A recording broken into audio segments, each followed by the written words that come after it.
ಎಲ್ಲರಿಗೂ ನಮಸ್ಕಾರ. Welcome back to my channel. ನಾನು ನಿಮಗೆ ಇವತ್ತು ತುಂಬಾ ಸುಲಭವಾಗಿ ಮತ್ತು ವಿಶೇಷವಾಗಿರುವಂತ ಬಾಳೆಕಾಯಿ ಪಲ್ಯ ಹೇಗೆ ಮಾಡೋದು ಅಂತ ತೋರಿಸ್ತಾ ಇದ್ದೀನಿ. ಇದು ನಾನು ಮೊದಲನೇ ಬಾರಿ ವಾಯ್ಸ್ ಓವರ್ ಕೊಡ್ದಲೆ ಅಡುಗೆ ಮಾಡ್ಕೊಂತ ಮಾಡ್ತಿರೋಂಥ ವಿಡಿಯೋ.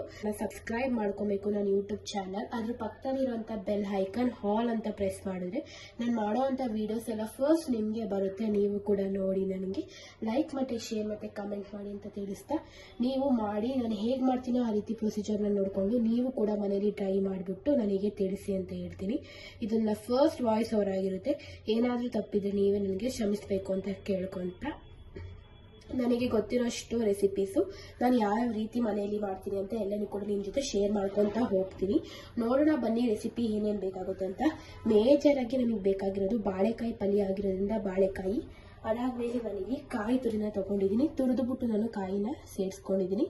ನೀವು ಕೂಡ ತುರಿದುಬಿಟ್ಟು ಸೇರಿಸ್ಕೋಬಹುದು. ಇನ್ನು ಮಿಕ್ಕಿದ ಪ್ರಾಡಕ್ಟ್ ಎಲ್ಲ ನಾನು ಮಾಡೋ ಅಂಥ ಟೈಮಲ್ಲಿ ಐಟಮ್ಸ್ನ ನಾನು ನಿಮಗೆ ತೋರಿಸ್ಕೊತಾ ಹೋಗ್ತೀನಿ. ಫಸ್ಟ್ ನನಗೆ ಬಾಳೆಕಾಯಿ ಬೇಕಾಗಿಲ್ಲ. ಮೇಯ್ನ್ ನಾನು ಬಾಳೆಕಾಯಿನ ತಗೊಂಡಿದ್ದೀನಿ. ಈ ಬಾಳೆಕಾಯಿ ನಾನು 3 ತಗೊಂಡಿದ್ದೀನಿ ಕ್ವಾಂಟಿಟಿ. ನಿಮ್ಮ ಮನೇಲಿ ಎಷ್ಟು ಜನ ಇದ್ದಾರೆ ಅಂತ ನೋಡಿಕೊಂಡು ತಗೊಳ್ಳಿ. ಫಸ್ಟು ಇದು ಮೇಲ್ಗಡೆ ಇದಿರುತ್ತಲ್ಲ, ಈ ರೀತಿ ನೀಟಾಗಿ ತಗೋಬೇಕಾಗುತ್ತೆ. ಮುಂದೆ ಇಲ್ಲಿ 2 ಸೈಡು ನೀಟಾಗಿ ತೆಗೆದಿಟ್ಕೊಳ್ಳಿ. ಈ ರೀತಿ ತೆಗೆದು ಇಟ್ಕೊಬೇಕಾಗುತ್ತೆ. ಅದೇ ಟೈಮಲ್ಲಿ ನೀವು ಏನು ಮಾಡಬೇಕಂದ್ರೆ ಒಂದು ಬೌಲಲ್ಲಿ ನೀವು ಸ್ವಲ್ಪ ನೀರನ್ನ ಇಟ್ಕೊಬೇಕಾಗುತ್ತೆ. ಈ ನೀರು ಏನಕ್ಕೆ ನಾವು ಈ ಬೌಲಲ್ಲಿ ಇಟ್ಕೊತೀವಿ ಅಂದರೆ, ಇವಾಗ ನಾನು ಇಲ್ಲಿ ಒಂದು ಬೌಲಲ್ಲಿ ನೀರನ್ನ ಇಟ್ಕೊಂಡಿದ್ದೀನಿ. ಯಾಕಂದ್ರೆ ನಾವು ಇಲ್ಲಿ ಬಾಳೆಕಾಯಿನ ಕಟ್ ಮಾಡಿಬಿಟ್ಟು ಅದರೊಳಗಡೆ ಹಾಕ್ಬೇಕಾಗುತ್ತೆ. ಯಾಕಂದ್ರೆ ಬಾಳೆಕಾಯಿನ ಈಚೆ ಹಾಗೆ ಬಿಟ್ಟರೆ ಕಪ್ಪಾಗ್ಬಿಡುತ್ತೆ. ಕಪ್ಪಾಗಬಾರ್ದು ಅಂದ್ರೆ ನೀರ್ ಇರುತ್ತಲ್ಲ, ಈ ನೀರಿಗೆ ನಾವು ಸ್ವಲ್ಪ ಉಪ್ಪನ್ನ ನೀವು ಹಾಕೊಬೇಕಾಗುತ್ತೆ. ಇಲ್ಲಿ ಸ್ವಲ್ಪ ಅದು ಕಪ್ಪಾಗುತ್ತೆ ಅಂತಾರಲ್ಲ, ಆ ಕಪ್ಪು ಆಗೋದಿಲ್ಲ ಅಂತಾನೆ ಹೇಳ್ಬೋದು. ಸೊ ಅದಕ್ಕೋಸ್ಕರ ನಾನು ಇಲ್ಲಿ ಒಂದು ಬೌಲಲ್ಲಿ ಸ್ವಲ್ಪ ನೀರನ್ನ ತಗೊಂಡು ಅದನ್ನ ರೆಡಿ ಮಾಡಿ ಇಟ್ಕೊಂಡಿದ್ದೀನಿ. ಬಾಳೆಕಾಯಿ ಆದ್ಮೇಲೆ ಇದರಲ್ಲಿ ಕಟ್ ಮಾಡ್ಬಿಟ್ಟು ಇದರಲ್ಲಿ ಹಾಕೊಳ್ಳೋಣ. ಫಸ್ಟ್ ಬನ್ನಿ ನಮಗೆ ತೋರಿಸ್ತೀನಿ ನೋಡಿ ಬಾಳೆಕಾಯಿ ಹೇಗೆ ಕಟ್ ಮಾಡೋದು ಅಂತ. ಒಂದನ್ನು ಮಾತ್ರ ತೋರಿಸ್ತೀನಿ. ಫಸ್ಟು ಈ ರೀತಿ 2 ಸೈಡ್ ಕೂಡ ನೀವು ಈ ರೀತಿ ನೀಟಾಗಿ ಕಟ್ ಮಾಡ್ಕೊಬೇಕು. ನೋಡಿ ಹಾಳೆ ಹೇಗೆ ಕಪ್ಪಾಗಕ್ಕೆ ಸ್ಟಾರ್ಟ್ ಆಗೋಗಿದೆ. ಹೀಗೆ ಇದೇ ರೀತಿ ನಾವು ಈಚೆ ಕೂರೆ ಇದೇ ರೀತಿ ಕಪ್ಪಾಗೋ ಸಾಧ್ಯತೆ ಇರುತ್ತೆ ಅನ್ಬೋದು. ನೋಡಿ ಇರುತ್ತಲ್ಲ, ಈ ರೀತಿ ಇದನ್ನ ಹಿಂಗೆ ತಗೋಬೇಕಾಗುತ್ತೆ. ನೀವು ಈ ಥರ ತಗೋಬೇಕಾಗುತ್ತೆ ನೋಡಿ. ಅಂದರೆ ನಾವು ಪೂರ್ತಿ ನೀವು ಸಿಪ್ಪೆ ತಗೊಂಡ್ರು ಕೂಡ ತಗೋಬಹುದು. ಇಲ್ಲ ನನಗೆ ಪೂರ್ತಿ ಸಿಪ್ಪೆ ಬೇಡ, ಅದ್ರ ಫೈಬರ್ ಅಂಶ ಎಲ್ಲ ಬೇಕು ಅಂದರೆ ಈ ರೀತಿ ಮೇಲ್ ಮಾತ್ರ ಹಿಂಗೆ ತಕ್ಕೊಬೋದು. ಇದು ಕೂಡ ಈಸಿ ವಿಧಾನ, ಆರಾಮಾಗಿ ಮಾಡ್ಕೊಬೋದು. ಇದರಲ್ಲೂ ಕೂಡ ನೀಟಾಗಿ ಸಿಪ್ಪೆ ಎಲ್ಲನೂ ಕೂಡ ನೀಟಾಗಿ ತಕ್ಕೋಬೋದು ಅಂತಲೇ ಹೇಳ್ತೀನಿ. ನೋಡಿ ಎಷ್ಟು ನೀಟಾಗಿ ಬರ್ತಿದೆ. ಈ ರೀತಿ ಕಷ್ಟ ಆಗೋರು ನಾರ್ಮಲ್ ಆಗಿ ನಾನು ಹೇಳೋದನ್ನ ಆ ರೀತಿನೂ ಕೂಡ ನೀವು ತಗೋಬೋದು. ಇದೇ ರೀತಿ ನಾನು ಇಲ್ಲಿ ನೀಟಾಗಿ ತೆಗ್ದನ್ನ ಇಟ್ಕೊತಾ ಇದ್ದೀನಿ. ಒಂದೊಂದೇ ತೆಗೆದುಬಿಟ್ಟು ನೀವು ಕಟ್ ಮಾಡಿಬಿಟ್ಟು ಸೇರಿಸ್ಕೊಂಬಿಡಿ. ಮೊದಲೇ ತೆಗೆದಿಟ್ಕೊಂಡು ಆಮೇಲೆ ನಾನು ಕಟ್ ಮಾಡಿ ಸೇರಿಸ್ಕೊತೀನಿ ಅಂದರೆ ಇದೇ ರೀತಿ ನಿಮಗೂ ಕೂಡ ಆಗುತ್ತೆ, ಕಪ್ಪಾಗಕ್ಕೆ ಸಾಧ್ಯತೆ ಇರುತ್ತೆ. ಸೊ ಅದಕ್ಕೋಸ್ಕರ ಒಂದು ಈ ರೀತಿ ನೀಟಾಗಿ ಅದರ ಸಿಪ್ಪೆಲ್ಲ ತೆಗೆದ್ಬಿಟ್ಟು ಕಟ್ ಮಾಡಿ ಇಟ್ಕೊಳ್ಳಿ. ಅದಾದ್ಮೇಲೆ ಮತ್ತೆ ನೀವು ಇನ್ನೊಂದು ಕೂಡ ನೀಟಾಗಿ ಎರೆದ್ಬಿಟ್ಟು ಕಟ್ ಮಾಡಿಕೊಂಡ್ರೆ ನಿಮಗೆ ಇನ್ನೂ ಈಸಿ ಆಗುತ್ತೆ. ಕಪ್ಪಾಗುತ್ತೆ ಅಂತಾರಲ್ಲ, ಅದು ಆಗೋದಿಲ್ಲ. ನೋಡಿ ಈ ರೀತಿ ರೆಡಿ ಆಗಿದೆ. ಈಗ ನಾನು ಈ ಬೌಲಲ್ಲಿ ನೀರನ್ನ ಈ ಕಡೆ ಸೈಡ್ ಇಟ್ಟಿರ್ತೀನಿ. ಈಗ ನಾನು ಇದರಲ್ಲಿ 2 ಭಾಗ ಆಗಿ ಮಾಡ್ಕೊಬೇಕಾಗುತ್ತೆ. 2 ಭಾಗ ಆಗಿ ಮಾಡಿಕೊಂಡು ನಾನು ಇವಾಗ ಕಟ್ ಮಾಡ್ಕೊತಾ ಇದ್ದೀನಿ. ನೋಡಿ ಈ ರೀತಿ 4 ಭಾಗ ಆಗಿ ಕಟ್ ಮಾಡ್ಕೊಬೇಕು. ಇದೊಂದು ರೀತಿ. ಅದಾದ್ಮೇಲೆ ಇದರಲ್ಲಿ ನಾನು 3 ಭಾಗವಾಗಿ ಕಟ್ ಮಾಡ್ಕೊತಾ ಇದ್ದೀನಿ. ನಿಮಗೆ 3 ಇಂದ 4 ಮಾಡ್ಕೊಬೋದು. ನಿಮಗೆ ಎಷ್ಟು ಬೇಕಾಗುತ್ತೆ ದಪ್ಪ ಸಣ್ಣ ನೋಡ್ಕೊಂಡು ಮಾಡ್ಕೊಬೋದು. ನಾನು ಸ್ವಲ್ಪ ಮೀಡಿಯಂ ಸೈಜೇ ಮಾಡ್ಕೊತೀನಿ. ಈ ರೀತಿ ನೀಟಾಗಿ ಕಟ್ ಮಾಡ್ಕೊಳ್ಳಿ. ನಿಮ್ಗೆ ಬಾಳೆಕಾಯಿ ಪಲ್ಯ ಹೇಗೆ ಬಾಯಿಗೆ ಸಿಗಬೇಕು, ಒಬ್ಬೊಬ್ರಿಗೆ ಸ್ವಲ್ಪ ದಪ್ಪನಾಗಿದ್ರೆ ಪೀಸ್ ಇಷ್ಟ ಆಗುತ್ತೆ, ಸ್ವಲ್ಪ ಸಣ್ಣಕ್ಕಿದ್ರೆ ಇಷ್ಟ ಆಗುತ್ತೆ, ಅಥವಾ ಮೀಡಿಯಂ. ನಾನು ಮಾಡ್ತಿರೋ ಬಂದು ಮೀಡಿಯಂ ಸೈಜ್ ಇರುತ್ತೆ, ತುಂಬ ರುಚಿಯಾಗಿರುತ್ತೆ ಅನ್ಬೋದು. ನಾರ್ಮಲ್ ಬಾಳೆಕಾಯಿ ಪಲ್ಯ ನೀವು ತಿಂದಿರ್ತೀರಾ, ಬಟ್ ಈ ರೀತಿ ಒಮ್ಮೆ ಟ್ರೈ ಮಾಡಿಬಿಡಿ. ಆಗಿದ ತಕ್ಷಣ ನಾನು ಕಟ್ ಮಾಡಿ ಇಟ್ಟಿದ್ದೀನಿ. ಕಟ್ ಮಾಡಿ ಇಟ್ಟಿದ ತಕ್ಷಣ ಇಲ್ಲಿ ನೀರಿದೆಯಲ್ಲ, ಈ ನೀರೊಳಗಡೆ ನಾನು ಸೇರಿಸ್ಕೊತಾ ಇದ್ದೀನಿ. ಆಗ ಕಪ್ಪಾಗುವಂಥ ಸಾಧ್ಯತೆ ತುಂಬ ಕಮ್ಮಿ ಇರುತ್ತೆ ಅನ್ಬೋದು. ಇನ್ನೊಂದು ಟೈಮ್ ತೋರಿಸ್ತಾ ಇದ್ದೀನಿ ನೋಡಿ.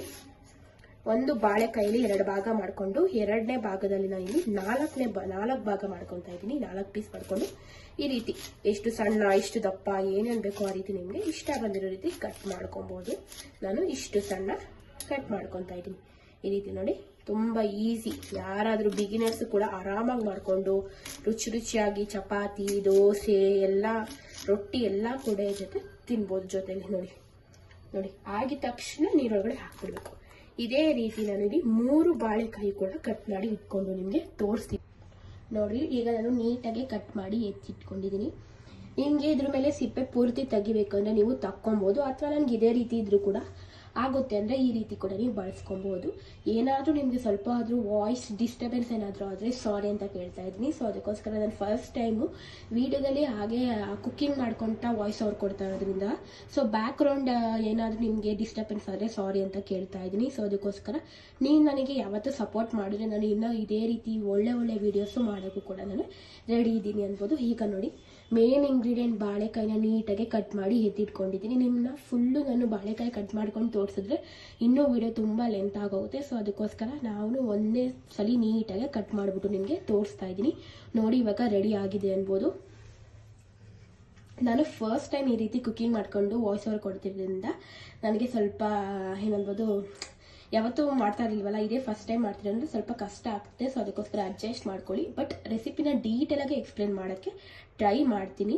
ಈ ರೀತಿ ನೀವು ಮಾಡಿದ್ರೆ ಪಕ್ಕ ನಿಮ್ಮ ಮನೇಲಿ ಕೂಡ ನಿಮಗೆ ಸಕ್ಸಸ್ ಆಗೋದಂತೂ ಗ್ಯಾರಂಟಿ ಅಂತಲೇ ಹೇಳ್ತೀನಿ. ಈಗ ಹೇಗೆ ಮಾಡೋದು ಅಂತ ನೋಡೋಣ ಬನ್ನಿ. ಫಸ್ಟ್ ನಾನಿಲ್ಲಿ ಒಂದು ಕಡಾಯಿನ ತಗೊಂಡಿದ್ದೀನಿ. ಒಂದು ಕಡಾಯಿನ ತಗೊಂಡು ಫಸ್ಟ್ ನೀವು ಗ್ಯಾಸ್ನ ಹಚ್ಕೊಬೇಕಾಗುತ್ತೆ. ಗ್ಯಾಸ್ನ ಹಚ್ಚಿಟ್ಕೊಂಡು ಲೋ ಫ್ಲೇಮಲ್ಲಿ ಇಟ್ಕೊಂಡು ಈಗ ನೀವು ಎಷ್ಟು ಬೇಕೋ ಅಷ್ಟು ಎಣ್ಣೆನ ಸೇರಿಸ್ಕೊಳ್ಳಿ. ನಿಮ್ಮ ಮನೇಲಿ ಕ್ವಾಂಟಿಟಿ ಎಷ್ಟು ಮಾಡ್ತೀರೋ ಅದ್ರ ಮೇಲೆ ನೋಡಿಕೊಂಡು ನೀವು ಎಣ್ಣೆ ಸೇರಿಸ್ಕೊಬೇಕಾಗುತ್ತೆ. ನಾನು ಇಲ್ಲಿ 3 ಜನಕ್ಕೆ ಮಾಡ್ತಿರೋದ್ರಿಂದ ಸ್ವಲ್ಪ ಎಣ್ಣೆನ ಕೂಡ ಸೇರಿಸ್ಕೊಂಡಿದ್ದೀನಿ. ಎಣ್ಣೆನ ಚೆನ್ನಾಗಿ ಕಾಯಕ್ಕೆ ಇಟ್ಬಿಟ್ಟು ನಾನಿಲ್ಲಿ ಸಾಸಿವೆನ ಸೇರಿಸ್ಕೊತಾ ಇದ್ದೀನಿ. ಸಾಸಿವೆನೂ ಕೂಡ ಚೆನ್ನಾಗಿ ಚಿಟಪಟ ಅಂತ ಸ್ವಲ್ಪ ಬರಬೇಕು. ಬಂದಾದ್ಮೇಲೆ ನಾನಿಲ್ಲಿ ಸ್ವಲ್ಪ ಕರ್ಬೇವು ಸೊಪ್ಪನ್ನ ಸೇರಿಸ್ಕೊತಾ ಇದ್ದೀನಿ. ಕರ್ಬೇವು ಸೊಪ್ಪು ಆಗಿದ ನಂತರ ನಾನಿಲ್ಲಿ 3 ಈರುಳ್ಳಿನ ಸಣ್ಣಕ್ಕೆ ಕಟ್ ಮಾಡ್ಕೊಂಡು ಸೇರಿಸ್ಕೊತಾ ಇದ್ದೀನಿ. ನಿಮಗೆ ಯಾವ ಸೈಜಿಗೆ ಬೇಕೋ ಆ ಸೈಜಿಗೆ ಕಟ್ ಮಾಡ್ಕೊಂಡು ನೀವು ಸೇರಿಸ್ಕೊಬಹುದು.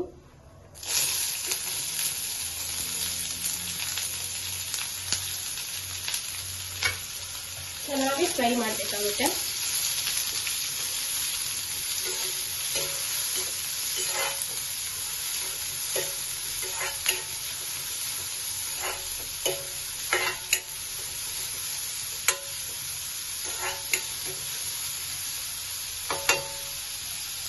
ಈ ಸಮಯದಲ್ಲಿ ಸ್ವಲ್ಪ ಈರುಳ್ಳಿ ಬೇಯಕ್ಕೆ ಉಪ್ಪು ಹಾಕೊಳ್ತಾ ಇದ್ದೀನಿ.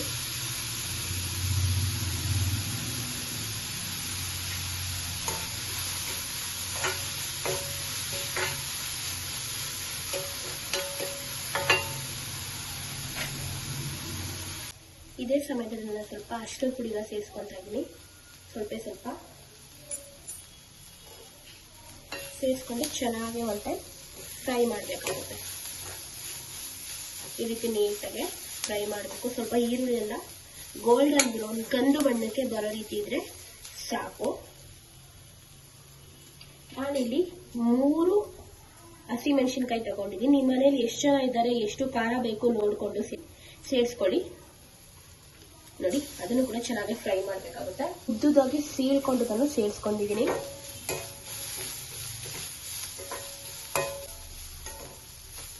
ನಿಮಗೆ ಎಣ್ಣೆ ಬೇಕಿದ್ರೆ ಇನ್ನು ಸ್ವಲ್ಪ ಜಾಸ್ತಿ ಎಣ್ಣೆನೂ ಕೂಡ ಸೇರಿಸ್ಕೊಬಹುದು. ನಾನು ಸ್ವಲ್ಪ ಎಣ್ಣೆ ಕಮ್ಮಿನೇ ಹಾಕೊಂಡಿದ್ದೀನಿ. ನಿಮ್ಗೆ ಇಷ್ಟ ಆದರೆ ಸ್ವಲ್ಪ ಜಾಸ್ತಿ ಎಣ್ಣೆನೂ ಕೂಡ ನೀವು ಸೇರಿಸ್ಕೊಬಹುದು.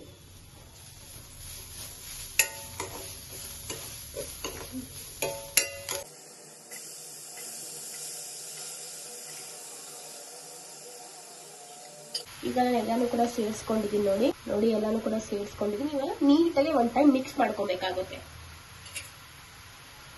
ಮಿಕ್ಸ್ ಮಾಡ್ಕೊಬೇಕಾದ್ರೆ ಸ್ವಲ್ಪ ಕೇರ್ಫುಲ್ ಆಗಿ ನೋಡಿಕೊಂಡು ಮಿಕ್ಸ್ ಮಾಡಿ.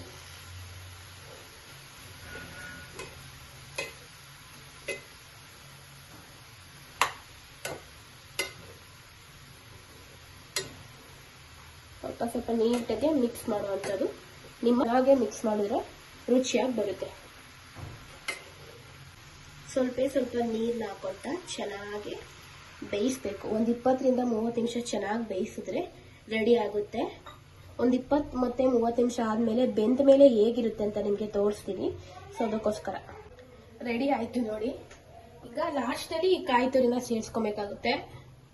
ಕಾಯಿ ತುರಿನ ಸೇರಿಸ್ಕೊಂಡು ಚೆನ್ನಾಗಿ ಕಲಸಿದ್ರೆ ಬಾಳೆಕಾಯಿ ಫ್ರೈ ಅಥವಾ ಬಾಳೆಕಾಯಿ ಪಲ್ಯ ಸವಿಯಲು ಸಿದ್ಧ. ಚಪಾತಿ, ರೊಟ್ಟಿ, ಪೂರಿ, ದೋಸೆ ಎಲ್ಲ ಜೊತೆಗೂ ತಿನ್ಬೋದು. ಕಾಂಬಿನೇಷನ್ ಸಕ್ಕತ್ತಾಗಿರುತ್ತೆ. ಟೇಸ್ಟ್ ಮಾತ್ರ. ನೀಟಾಗಿ ಮಿಕ್ಸ್ ಮಾಡ್ಕೊತೀನಿ ನಾನು. ಮಿಕ್ಸ್ ಮಾಡ್ಕೊಂಡ್ರೆ ರೆಡಿ ಆಯ್ತು ನಮ್ಮ ಬಾಳೆಕಾಯಿ ಫ್ರೈ. ತುಂಬ ರುಚಿಯಾಗಿರುವಂಥ ಬಾಳೆಕಾಯಿ ಫ್ರೈ ನೀವು ಕೂಡ ಮನೆಯಲ್ಲಿ ಸಿಂಪಲ್ ಆಗಿ ಮಾಡಿಕೊಂಡು ತಿನ್ಕೊಂಡು ಹೇಗಿತ್ತು ಅಂತ ಟೇಸ್ಟ್ ನನಗೆ ಕಮೆಂಟ್ ಮಾಡಿ ತಿಳಿಸಿ. ರುಚಿಯಾದ ಬಾಳೆಕಾಯಿ ಪಲ್ಯ ಸವಿಯಲು ಸಿದ್ಧ. ನೋಡಿ ಎಷ್ಟು ರುಚಿಯಾಗಿದೆ, ನೋಡೋಕ್ಕೂ ಕೂಡ ತುಂಬ ಟೇಸ್ಟಿಯಾಗಿದೆ. Thank you so much for watching.